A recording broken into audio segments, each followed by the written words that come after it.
யோசிச்சு பாருங்க, ஒரு லெஜெண்ட் மார்ஷல் ஆர்ட்ஸ் உலகத்தோட உச்சம், தன்னோட பவரோட பீக்ல இருக்காரு. திடீர்னு ஒரு நாள் அவர் எப்படி இறந்தாருன்னே தெரியாம ஒரு பெரிய மர்மமா மாறிடுறாரு. இதுதான் ப்ரூஸ்லியோட கதை. இன்னைக்கு வரைக்கும் யாருக்கும் விடை தெரியாத ஒரு புதிர். அவருக்கு அப்போ வயசு வெறும் 32. பிசிக்கல் ஃபிட்னஸ்னா அதுக்கு ப்ரூஸ்லி தான் சொல்ற அளவுக்கு இருந்த ஒரு மனுஷன். அப்படிப்பட்ட ஒருத்தருக்கு, அதுவும் அவரோட கெரியர் பீக்ல இருக்கும்போது இப்படி ஒரு நிலைமை எப்படி வந்துச்சு? இங்க தான் விஷயமே ஆரம்பிக்குது. ஒரு பக்கம் கவர்மெண்ட் கொடுத்த அஃபிஷியல் மெடிக்கல் ரிப்போர்ட், இன்னொரு பக்கம் அந்த ரிப்போர்ட்டை யாருமே நம்பல. அதுலேருந்து கிளம்பின சந்தேகங்கள், வதந்திகள், கான்ஸ்பிரசி தியரிஸ்னு கதை வேறொரு பக்கம் போகுது. சரி, வாங்க இந்த மர்மத்தோட ஒவ்வொரு பகுதியா பிரிச்சு பார்க்கலாம். முதல்ல ஆஃபிஷியலா என்ன சொன்னாங்க, அவரோட சாவு பத்தின மெடிக்கல் ரிப்போர்ட்ஸ் என்ன சொல்லுதுன்னு பார்க்கலாம். அவரோட கடைசி நாள்ல என்ன நடந்ததுன்னு பாத்தீங்கன்னா, ரொம்பவே சோகமான சில சம்பவங்கள் நடந்திருக்கு. ரொம்ப கடுமையான தலைவலின்னு சொல்லியிருக்காரு. அதுக்காக ஒரு பெயின் கில்லர் எடுத்துட்டு போய் ரெஸ்ட் எடுத்திருக்காரு. ஆனா பாருங்க, அந்த ரெஸ்ட் ஒரு முடிவே இல்லாத தூக்கமா மாறிடுச்சு. அஃபிஷியலா அவங்க சொன்ன காரணம் செரிப்ரல் எடிமா, அப்படின்னா மூளை வீக்கம். சிம்பிளா சொல்லணும்னா அவரோட மூளை ரொம்ப டேஞ்சரஸான அளவுக்கு வீங்கி அதோட வேலையை நிறுத்திடுச்சு. ஆனா இந்த சிம்பிளான விளக்கம் யாருக்குமே திருப்தியா இல்ல. ஏன்னா இதுக்கு பின்னாடி பல கேள்விகள் இருந்துச்சு. இரும்பு மாதிரி உடம்ப வச்சிருந்த ஒருத்தருக்கு இது எப்படி நடக்கலாம்? ஒரே ஒரு பெயின் கில்லர் மாத்திரை தான் காரணமா? எல்லாத்துக்கும் மேல அவர் இறந்தது எங்கன்னு சொல்றதுல ஏன் அவ்ளோ குழப்பம்? ஏன் மறைக்க பார்த்தாங்க? இந்த மாதிரி பதிலில்லாத கேள்விகள் தான் அஃபிஷியல் கதையை தாண்டி ரொம்பவே டார்க்கான பயமுறுத்துற தியரிகளுக்கு வழிவகுத்துச்சு.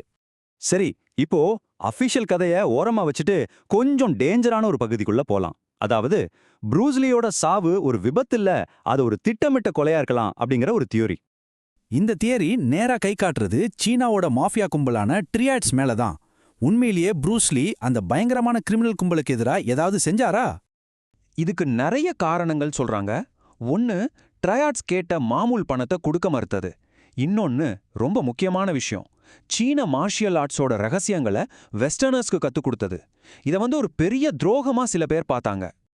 இதுல இன்னும் ஒரு படி மேல போய் டிம் மேக்னு சொல்ற மரண தொடுதல் பத்தியும் பேச்சுகள் வந்துச்சு.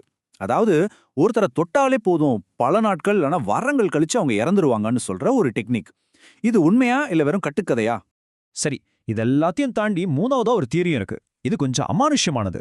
பல வருஷம் கழிச்சு லீ குடும்பத்துல நடந்த இன்னொரு சோகமான சம்பவம் இந்த தியரிக்கு இன்னும் வலு சேர்த்தது. சொல்றதுக்கே கஷ்டமா தான் இருக்கு. ஆனா வரலாறு சில சமயம் ரொம்ப கொடூரமா திரும்ப நடக்கும். பாருங்க, 2 தலைமுறைகள் 2 பேருமே ரொம்ப சின்ன வயசுல இறந்துட்டாங்க. 2 சாவிலையுமே ஒரு தீர்க்கப்படாத மர்மம். இது வெறும் தற்செயலா நடந்ததா இல்ல வேற ஏதாவது காரணம் இருக்கா? இந்த சோகமான ஒட்டுமை தான் குடும்ப சாபம் அப்படிங்கிற தியரிய ரொம்ப பிரபலமாக்குச்சு. லீ குடும்பத்தோட ஆண்களை ஏதோ ஒரு சக்தி பின்தொடர்ந்து பழிவாங்கிற மாதிரி ஒரு எண்ணத்தை இது உருவாக்குச்சு. சரி, இப்போ இந்த எல்லா தியரிகளையும் பார்த்தாச்சு. நம்ம மனசுல வர்ற முக்கியமான கேள்வி என்னன்னா, இத்தனை வருஷம் கழிச்சும் ப்ரூஸ்லியோட சாவு பத்தின மர்மம் ஏன் இன்னும் நம்மள இவ்வளவு தூரம் பாதிக்குது? மொத்தத்துல பார்த்தா மருத்துவ ரீதியான விபத்து, திட்டமிட்ட கொலை, இல்ல குடும்ப சாபம், இந்த 3 தியரிகள் தான் திரும்ப திரும்ப பேசப்படுது. ஆனா எதுவுமே எல்லா கேள்விக்கும் பதில் சொல்லல. அப்போ உண்மை என்ன? ஒருவேளை அந்த உண்மை நமக்கு என்னைக்குமே தெரியாம கூட போகலாம். இந்த மர்மம் இன்னும் நீடிக்கிறதுக்கு ஒரு முக்கியமான காரணம் என்னவா இருக்கும்னு நினைக்கிறீங்க? என்னை பொறுத்தவரை ப்ரூஸ்லி மாதிரி ஒரு அசாத்தியமான மனுஷனுக்கு ஒரு சாதாரண மரணம் வந்ததை நம்ம மனசால ஏத்துக்க முடியல. அவர் வெறும் ஒரு நடிகர் இல்ல, அவர் ஒரு லெஜெண்ட். லெஜெண்ட்ஸ் அவ்வளோ சுலபமா நம்மள விட்டு போக மாட்டாங்க இல்லையா? இது உண்மையா, கான்ஸ்பிரசியா, இல்ல ஒரு லெஜெண்டா? நீங்க என்ன நினைக்கிறீங்க? உண்மையில என்ன நடந்திருக்கும்? ப்ரூஸ்லியோட மர்மத்துக்கு இன்னும் விடை கிடைக்கல.